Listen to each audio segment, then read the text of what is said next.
par quelques textes adoptés en Nissar à la fin du XIXe siècle, dont la célèbre Pastorale Morel, pièce à la fois pieuse et comique, très originale, que l'on représente pour Noël. C'est dans ce contexte de concurrence rude et stimulante que va naître et se développer le théâtre dialectal niçois. Les origines, eh bien, il semble que celui-ci ait pris, à la fin du XVIIIe siècle ou au début du XIXe, la forme des présèques, les crèches de Noël, théâtre de marionnettes qui montrent les aventures burlesques des pèlerins se rendant à Bethléem adorer le Messie. Ces marionnettes ressemblent beaucoup aux gianduia piémontais.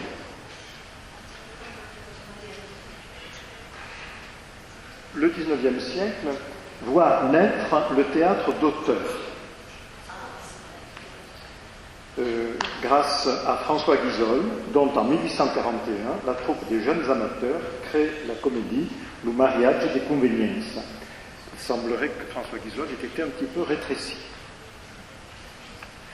Voici cette première pièce, donc jouée et publiée. Tanneur, autodidacte, Guizol représente à Nice le mouvement des poètes ouvriers et des troubaires, nombreux alors en Provence. Chansonnier, pamphlétaire et journaliste, il est aussi comédien, amateur et auteur d'une dizaine de pièces. Voici une scène du mariage des conveniences. Alors que Guizol défend des idées progressistes et pro-françaises, un autre auteur, Eugène Emmanuel, fonde avec quelques amis une troupe qui, de 1844 à 1848, sous la protection des jésuites, défend les thèses du parti conservateur et loyaliste vis-à-vis de la maison de Savoie. C'est le Teatrino Martignano, théâtre de marionnettes, là encore, en italien et en nissar, dont voici le rideau de scène. Sur le modèle de Gianduia, une fois encore, le personnage vedette en est Martin, le paysan niçois. Le théâtre d'auteur apparaît donc dans le contexte politique passionné de la proclamation du Statuto, la constitution du royaume de Sardaigne, par le roi Charles Aymon. Les auteurs utilisent spontanément le dialecte parce que c'est alors la langue d'usage permanent et général de la quasi-totalité des habitants de Nice. Après ce temps fort, le théâtre nissar s'essouffle et n'est représenté à la fin du siècle que par les présèques, la version niçoise de la Pastorale Morel et les revues locales. Alors, vous avez ici la reproduction d'une scène de Sienne d'Estier, une des plus célèbres de ces revues, avec ses girls. Ce sont des spectacles de variété et d'actualité franco-nissar, dont les animateurs les plus populaires sont Bernard Grindal, alors ils ont souffert, les pauvres, donc Bernard Grindal et Joe Berardi, qui ont été rejoints au début du XXe siècle par Marie Le Guay et Napoléon Royal, qu'on appelait, de son vrai nom, Napoléon Royal, qu'on appelait Royal Napoléon. Le XXe siècle est différent, car les auteurs qui désormais écrivent en nissar pour le théâtre le font avant tout dans le cadre d'un militantisme linguistique et culturel consécutif aux effets de la francisation imposée au comté de Nice à partir de l'annexion à la France, par la France, en 1860. D'où ce terme de volontarisme qui nous sert à définir cette période.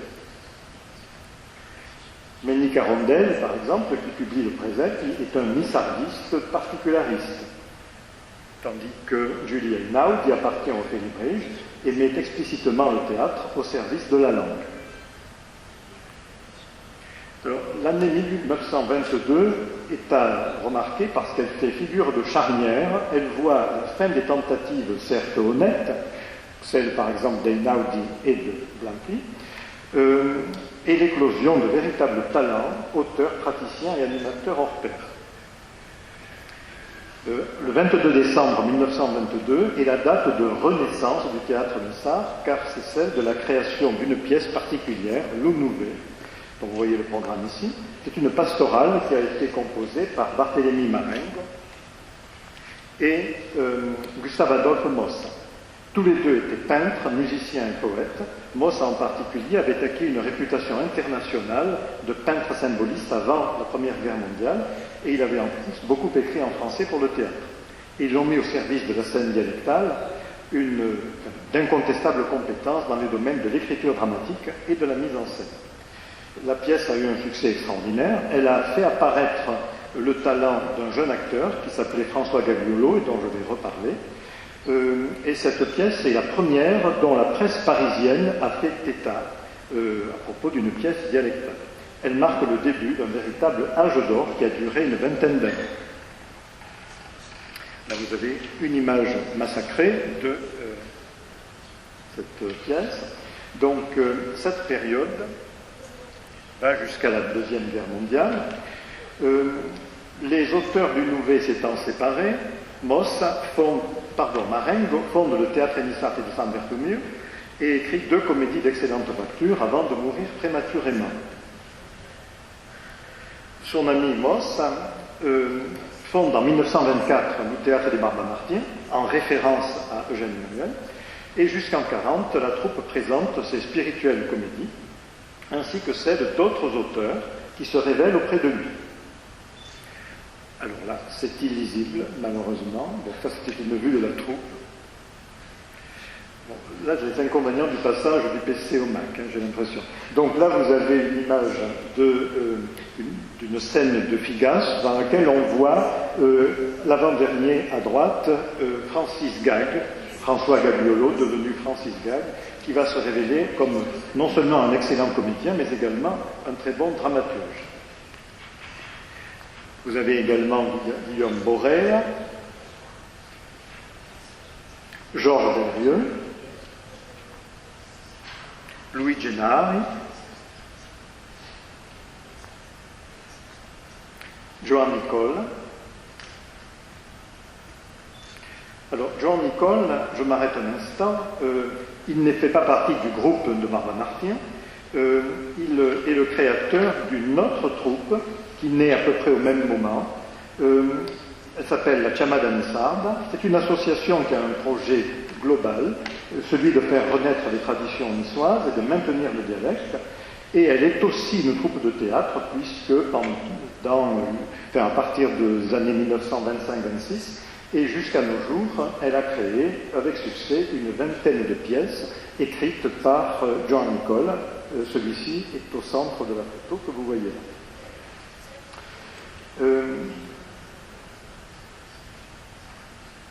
Une scène d'une pièce de Joan Nicole. Alors, on en arrive à Francis Gag, qui, se séparant de Moss, fonde son propre théâtre niçois, celui dont on vous parlera au cours de la journée.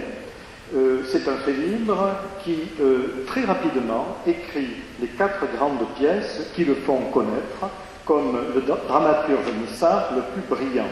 Le drame Insigne va la vie, la pastorale Calène, la farce La Pignata d'Or et la comédie poétique Lubin Daipan. Le second conflit mondial brise cet élan. Et pendant la guerre, Gag invente un personnage, celui de Tante Victorine. Alors là, c'est une vue d'une représentation d'Insigne va la vie, avec Gag au milieu. Alors, Tante Victorine est à droite, c'est Gag, travesti en femme, qui crée donc ce personnage populaire, une commère qui s'exprime en français régional, qui va présenter avec beaucoup de succès sur scène et à la radio jusque vers 1968, et pas seulement à Nice d'ailleurs, mais un peu partout en France. Il se partage donc à ce moment-là entre music-hall, radio, folklore, théâtre en français et scène nissarde. On considère en 1955 que sa troupe est la meilleure troupe de comédiens donc. Gag se retourne vers le théâtre dialectal davantage à partir de 1970 lors du renouveau régionaliste qui est alors sensible en France. Il faudrait des heures pour parler de l'importance de Gag, je vais simplifier au maximum. Je dirais que pendant 65 ans, son action au service du théâtre, de la langue et de la culture de Nice sont absolument remarquables. Il a illustré et défendu cette langue et cette culture avec des réalisations de haut niveau qui restent exemplaires.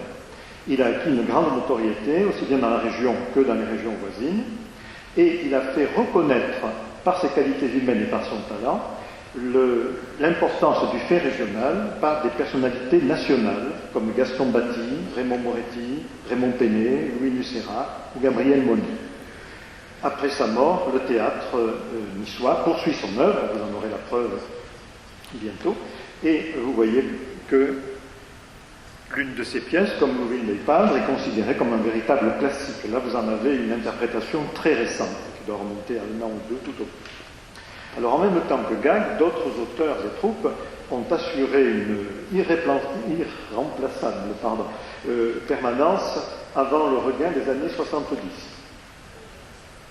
J'ai parlé déjà de Georges Desrieux, je peux ajouter donc ici le docteur Assau, on ne voit pas, et sa troupe de la Trinité Victor, Lola Logier et son Caïre Unissart, ou le fantaisiste Ketty, André Brachetti, qui pratiquait, lui, le music-hall en français régional. Dans les années qui suivent, les années 70, 80, 90, les initiatives vont se multiplier.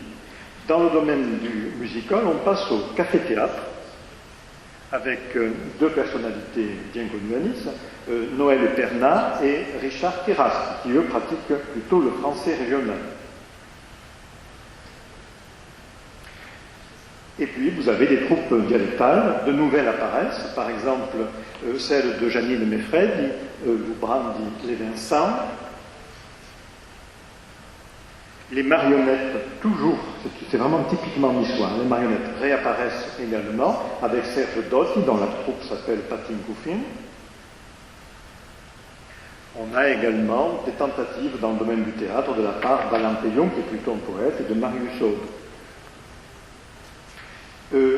Une personnalité marquante de ces années 70, 80, 90, c'est Raoul Nattier, fondateur de la troupe Lourdes Unissart, qui, pendant plus de 20 ans, joue donc ces nombreuses pièces. C'est un auteur particulièrement créatif, très original, qui renouvelle considérablement l'art dramatique niçard.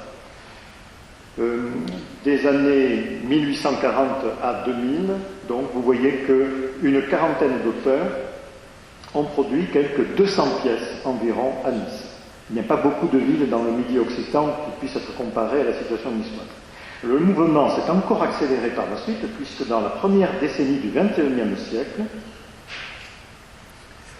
donc ça c'est une autre image concernant Nattier, on voit apparaître encore plus de troupes à un rythme effréné, je parle de bouillonnement, puisque en l'espace de 10 ans, on a compté une trentaine de créations.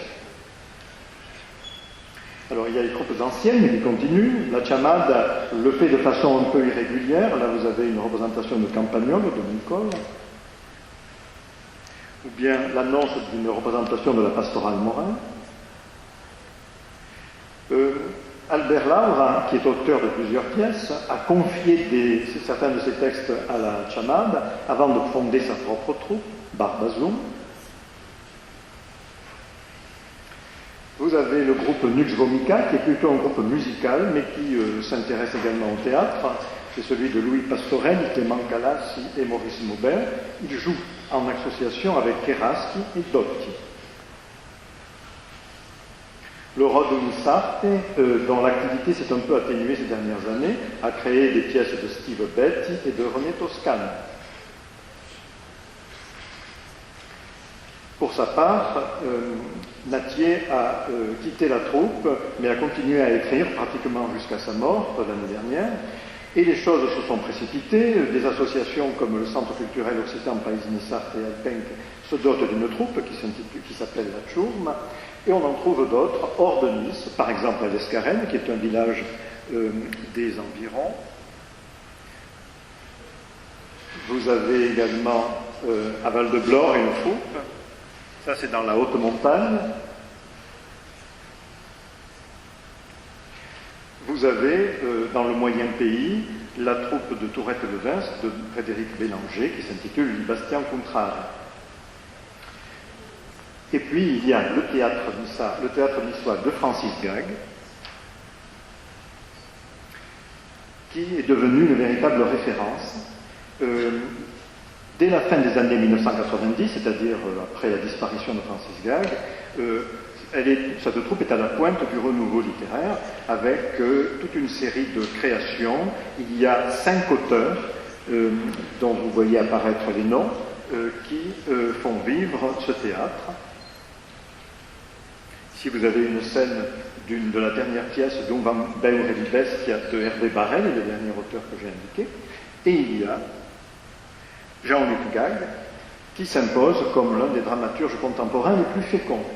Cette troupe atteint en 2011 un statut quasi institutionnel. Ce sont pourtant des amateurs, mais qui n'a pas de précédent pour les troupes dialectales de Nice. Cette troupe est résidente au théâtre Francis Gague du Vieux-Nice, où vous irez la voir, et elle est partenaire de l'Éducation nationale par convention passée en 2011. Alors sans doute cette présentation n'est-elle pas complète, mais il est difficile d'atteindre l'exhaustivité en rendant compte d'une actualité aussi abondante et évolutive. On peut cependant en tirer quelques remarques générales. Là vous avez une vue de Jean-Luc Gague en train de jouer. Quelques remarques générales sous l'œil joyeux de Barbara Martin, dessin de Mossa, qui me plaît particulièrement. Donc si j'en ai le temps, je dirai quelques mots sur les caractéristiques globales, si vous voulez, de l'ensemble. On voit qu'il est permis de parler d'une véritable tradition dramatique dialectale de Nissarde. Outre le nombre impressionnant de réalisations, on constate des liens par-delà les temps, c'est-à-dire que les auteurs se réclament les uns des autres. Nicole se réclamait de Guizol, Mossa d'Emmanuel, Natier de Gague, et certains auteurs reprennent les pièces de leurs prédécesseurs. Cette permanence et cette vitalité appellent quelques explications. Jouvet disait qu'il n'y a pas au théâtre des problèmes, il n'y en a qu'un, c'est le problème du succès. Alors, même si évidemment toutes ces réalisations ne sont pas d'égale qualité, il ne faut pas le croire, leur succès vient en premier lieu simplement du bon niveau de beaucoup d'entre elles. Qu'il s'agisse des intrigues, de l'écriture, du dispositif scénique, de la mise en scène ou du jeu des comédiens. Francis Gague a été considéré très vite comme un véritable génie de la scène. Avec des moyens techniques très limités, les amateurs niçois parviennent parfois à de belles réussites en collaboration avec des artistes locaux, dans le passé, mais également de nos jours. Il y a des liens très sensibles entre la peinture niçoise et le théâtre niçois. Ces dramaturges créent en pleine connaissance des grands courants artistiques de leur temps, courants dramatiques, musicaux ou picturaux. Mossa, par exemple, est un très bon exemple, Gague et Natier également. Sur le plan littéraire, là encore, toutes ces pièces ne se valent pas, mais souvent elles révèlent la vaste culture des dramaturges de Nissa, qui s'appuient quelquefois sur leur connaissance de la littérature mondiale, d'Aristophane à Dickens, de Terence à Tennessee Williams, des Fabliaux à Garcia Lorca, de Molière à Tchekhov, de Beaumarchais à De Filippo, de Goldoni à Feydeau, etc., sans oublier les auteurs proprement locaux. Les uns procèdent à des adaptations, traduction, adaptation, d'autres effectuent des réécritures, décapantes parfois, certains se livrent à des parodies, Mossa en avait fait sa spécialité, et d'autres enfin mettent en abîme le genre dramatique, comme Betti dans La Sabatière. Sachant que le secret est d'abord de plaire et de toucher, comme dit le classique, les dramaturges pratiquent souvent un théâtre efficace du divertissement. Mais ils varient leurs effets et abordent tous les genres. De la farce burlesque au drame le plus sombre, du comique délirant aux tragédies poignantes, en passant par le suspense des pièces policières, il y en a quelques-unes. On remarquera une évolution. Actuellement, je remarque que les drames sont toujours plus noirs et les comédies sont toujours plus débridées. Certains auteurs ont hérité du précepte l'art de la satire percutante, Guizol, Emmanuel, Marengo, Asso, Laura, etc. Natier, en particulier, avait fait de l'examen critique du monde contemporain le thème principal de son théâtre. D'autres privilégient les études de mœurs et de caractère, comme Gague, dont l'intimisme, la psychologie sont célèbres et servent de référence à son propre petit-fils, Jean-Luc, ainsi qu'à Steve Betti. Dès le Présept, les pastorales ont donné au théâtre d'Issard la dimension sacrée, indispensable à tout véritable art dramatique, voire arto. Elles ouvrent la voie aux réflexions spirituelles ou philosophiques de certaines pièces de Gague, de Betti ou de Natier. D'autres, enfin, jouent sur le langage, comme Francis Gague, qui donne avec Louvain d'Eipad, dont vous avez vu une scène, un magistral exemple de théâtre poétique, là où un autre que lui aurait composé une farce facile sur le thème de l'ivrognerie. Si ce théâtre se caractérise par la diversité des genres et des thèmes, il conserve comme point fixe le répertoire textuel, terme un peu technique, c'est-à-dire la culture populaire commune aux auteurs et aux spectateurs, un vaste patrimoine immatériel qui réunit le carnaval, la gastronomie, l'histoire, la légende, les jeux traditionnels, les pratiques religieuses, les proverbes, les tournures idiomatiques d'une langue aimée. Il suffit que quelques allusions soient faites dans une pièce à ces éléments, cette culture commune, pour que tout de suite soit touchée la corde sensible de la nissardité. Et ce qui me permet de faire une transition facile avec la deuxième grande caractéristique de ce théâtre, qui est sa dimension militante. Au XIXe siècle, le théâtre nissard était au service de l'engagement politique. À partir du XXe, il est au service de la défense et de l'illustration de la langue et de la culture niçoise. Les pièces font redécouvrir l'histoire du pays, même les épisodes les plus délicats. Alors ça c'est récent, Barrel, dans la pièce intitulée Haï, dévoile les enjeux de l'annexion de Nice par la France, chose que l'on n'aborde pas trop en général. Tantôt, comme la trilogie de Jean Lugag, ces pièces décrivent avec réalisme des évolutions socio-linguistiques connues par le comté, Gag pratiquant, Jean-Luc pratiquant le plurilinguisme dans ses pièces. D'autres pièces sont monolingues et elles constituent une sorte de leçon de langue vivante, exemple de ce que pourrait être une pratique constante et universelle du nissard. De toute manière, ce théâtre a toujours la reconquête de la langue, comme le dit Steve Bett, pour but, et cherche à provoquer la prise de conscience des spectateurs. De ce point de vue, les adaptations de pièces étrangères démontrent que le nissard peut rivaliser avec n'importe quelle langue dans l'expression de thèmes universels. Cette optique pédagogique explique sans doute le fait qu'il y a une dizaine d'enseignants du nissard dans les 8 troupes actives au début du XXIe siècle. Alors évidemment, ça pose un problème. Le problème est, si ce sont les mêmes personnes qui animent l'enseignement du dialecte, le théâtre dialectal, parfois aussi la presse dialectale d'ailleurs, cela signifie-t-il que l'avenir du nissard ne dépend que de quelques bonnes volontés? Bon, cependant, malgré cette restriction, et sans être d'un optimisme naïf, on peut penser que le théâtre nissard est sur la bonne voie pour affronter l'avenir. Une chose est sûre, ceux qui pratiquent ce théâtre engagé le font avec brio et passion, et leur action est particulièrement dirigée vers la jeunesse. Il y a de ce point de vue un changement net par rapport à une époque pas si lointaine où l'on s'inquiétait d'un public vieillissant, toujours le même, venant applaudir comme par devoir, toujours les mêmes pièces. Ça a changé. Il y a maintenant beaucoup de jeunes dans les salles et sur les scènes pour applaudir et interpréter sans cesse de nouvelles créations.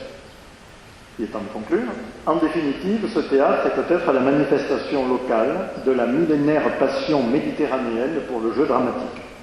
Répondant à l'intérêt d'un public relativement nombreux, il constitue un lieu privilégié de communion culturelle et linguistique, lieu où le verbe se fait chair, où il est appréhendé de tous directement, sans la barrière de l'écrit, où des habitants, je ne dis pas tous les habitants, mais des habitants, ils sont minoritaires, mais ils comptent, où des habitants de la cité se sentent au contact du destin culturel et linguistique de leur polis, en même temps que des tensions du monde contemporain, comme autrefois les citoyens des villes de la Grèce antique. Mutatis mutandis, évidemment. Je vous remercie. Nous qui vous remercions, de nous avoir bien fait sentir la richesse de ce répertoire et la richesse du travail qu'ont fait les gravatures niçois, et je pense que comme ouverture de ce colloque, c'était vraiment indispensable. On a un petit moment pour poser des questions. Je pense que... est-ce que vous avez des questions à poser pour ça que Moi j'en ai deux. Pas d'autres. Moi la première question, c'est une question de détail, mais vous avez évoqué le fait que certains écrivent ou jouent en français dialectal. Est-ce que vous pourriez nous développer un petit peu ce que c'est que ce français dialectal, ce français régional, régional. Oui, à vrai dire, c'est ce que les linguistes appellent parfois le francitan, c'est-à-dire que c'est un français qui a la syntaxe occitane et qui a un vocabulaire constitué pour une bonne part de mots locaux adaptés en français. Si par exemple je dis il camale pour dire il transporte, il a une cartelle pour dire il a un cartable. Et c'est une langue qui est parlée.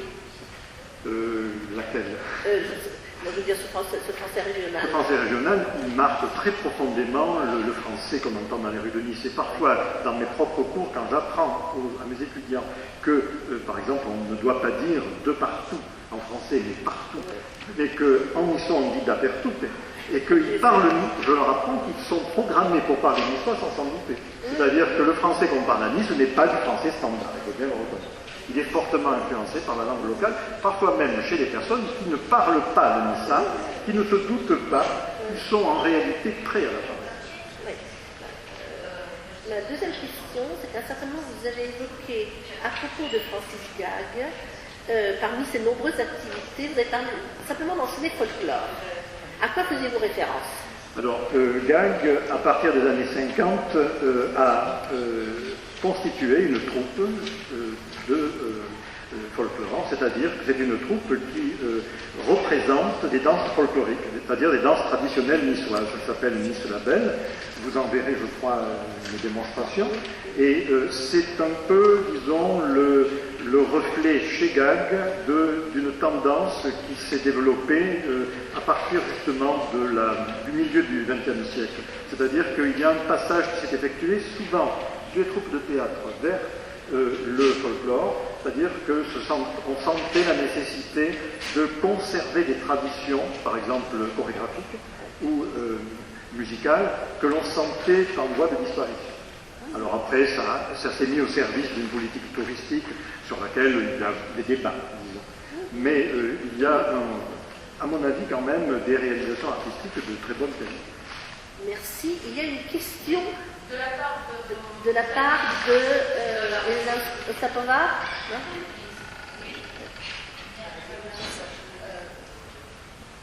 Благодарю вас за свой подробный и интересный доклад. И у меня такие вопросы. Скажите, пожалуйста, что больше нравится смотреть молодежи? Какие жанры?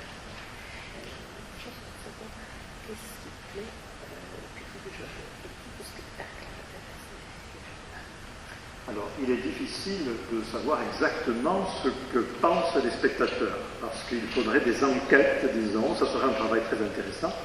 Je constate une chose, c'est que le rajeunissement du public et des troupes, peut-être du public parce que les troupes se rajeunissaient, ça correspond, disons, aux années 1980-90.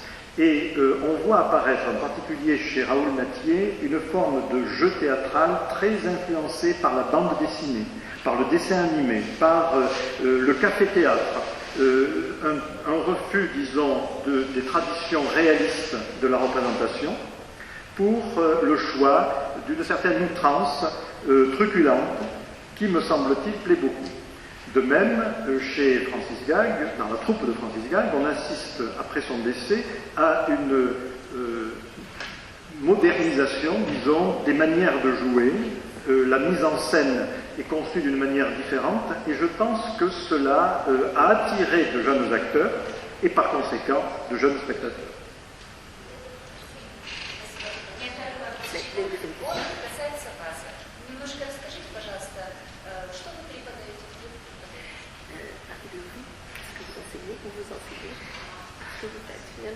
C'est un très beau sujet. Oui, donc je suis professeur de langue et littérature occitane à l'Université de Nice. Je suis un des régionaux de l'État, si vous voulez.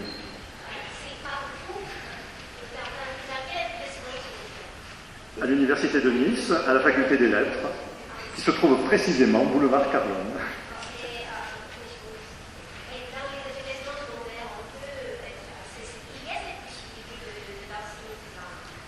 Dans les établissements secondaires, oui. Et la langue est enseignée dans le primaire. Et là, c'est un domaine où c'est un peu en gestation. Ça commence à apparaître. Il n'y a qu'une seule école bilingue, français-nissard, dans les Alpes-Maritimes, et une autre dans le Var, français-provençal. En revanche, dans le secondaire, il y a beaucoup d'établissements où la langue est enseignée. J'ai moi-même participé à la formation de la vingtaine de jeunes professeurs qui se répartissent ces classes dans les collèges et dans les lycées. Leur nombre est encore insuffisant, c'est évident, hein, mais la langue est étudiée soit à titre optionnel, soit comme seconde ou troisième langue, et elle compte pour le baccalauréat.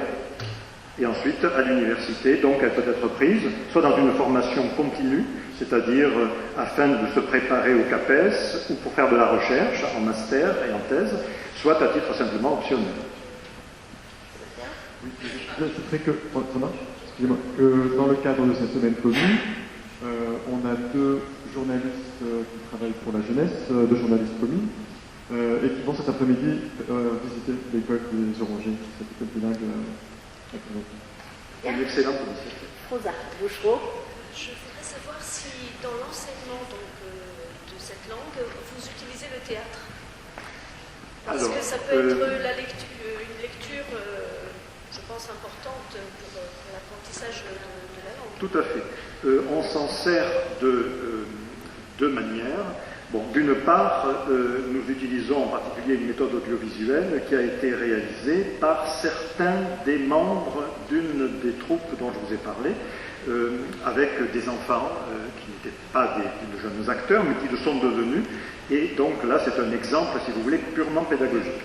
Par ailleurs, le théâtre est utilisé évidemment par le biais des textes et des enregistrements vidéo au cours de l'enseignement. Bon, il m'arrive très souvent d'utiliser une scène d'une pièce de gag, par exemple, pour illustrer un phénomène grammatical.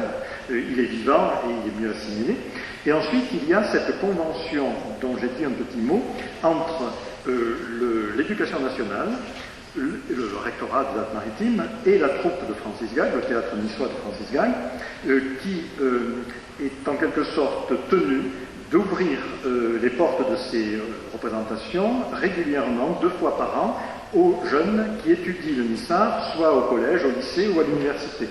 Donc il y a, si vous voulez, une interaction très serrée entre l'enseignement et le théâtre.